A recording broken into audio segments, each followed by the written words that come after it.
Cocoa రైతులకు అంతర్జాతీయ market ప్రకారం ధర చెల్లించేలా ఫార్ములా రూపొందించాలని రాష్ట్ర కోకో బోర్డును ఏర్పాటు చేయాలని ఆంధ్రప్రదేశ్ కోకో రైతు సంఘం రాష్ట్ర ప్రధాన కార్యదర్శి కె శ్రీనివాస్ డిమాండ్ చేశారు. మంగళవారం ద్వారకా తిరుమల మండలం పంగిడిగూడెం జిల్లా పరిషత్ హై స్కూల్లో ఆంధ్రప్రదేశ్ కోకో రైతు సంఘం ఆధ్వర్యంలో కోకో రైతుల ప్రాంతీయ సదస్సు నిర్వహించారు. ఈ సదస్సుకు ఆంధ్రప్రదేశ్ కోకో రైతుల సంఘం నాయకులు రుద్రరాజు, సుబ్బరాజు అధ్యక్షత వహించారు. ఈ సదస్సులో కోకో రైతుల సమస్యలు చర్చించి పలు తీర్మానాలు ఆమోదించారు. ముఖ్య అతిథి కె శ్రీనివాస్ మాట్లాడుతూ రాష్ట్ర ప్రభుత్వం కోకో పంటను మరింతగా ప్రోత్సహిస్తామని, ప్రస్తుతం ఉన్న 75,000 ఎకరాలకు అదనంగా మరో 1,00,000 ఎకరాల్లో కోకో పంట సాగు చేసేలా రైతులను ప్రోత్సహిస్తామని ప్రకటించిందన్నారు. ప్రస్తుతం ఉత్పత్తి అవుతున్న కోకో గింజలను మార్కెట్లో అమ్ముకోవడానికి రైతులు అనేక ఇబ్బందులు పడుతున్నారని ఆందోళన వ్యక్తం చేశారు. మరో 1,00,000 ఎకరాలు పెంచితే ఆ పంటను రైతులు ఎక్కడ అమ్ముకోవాలని ప్రశ్నించారు. సరైన మార్కెటింగ్ సౌకర్యం లేకపోతే కోకో రైతులు మరింతగా ఇబ్బందులు పడాల్సి వస్తుందని చెప్పారు. రాష్ట్రంలో కోకో బోర్డు ఏర్పాటు చేయాలని, విదేశీ కోకో గింజల దిగుమతులు నిలుపుదలలు చేయాలని డిమాండ్ చేశారు. అంతర్జాతీయ మార్కెట్ ధర వచ్చేలా ఫార్ములా రూపొందించి కోకో గింజలకు ధర నిర్ణయించి అమలు చేయాలని కోరారు.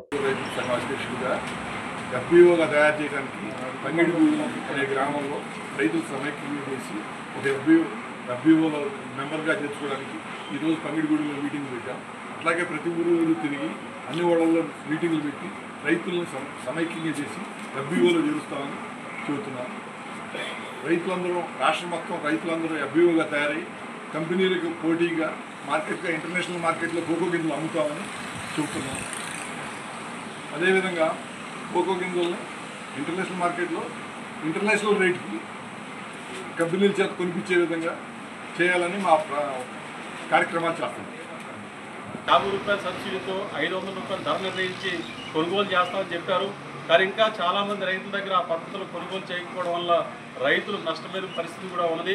అయితే అంతర్జాతీయ మార్కెట్ ధర 750 రూపాయల నుంచి 850 రూపాయలు పైగా ఉన్నా సరే ఆ ధర రాకుండా మధ్యస్థంగా ధర నిర్ణయించడం వల్ల కూడా రైతులు నష్టపోయిన పరిస్థితి కనబడతా ఉన్నది.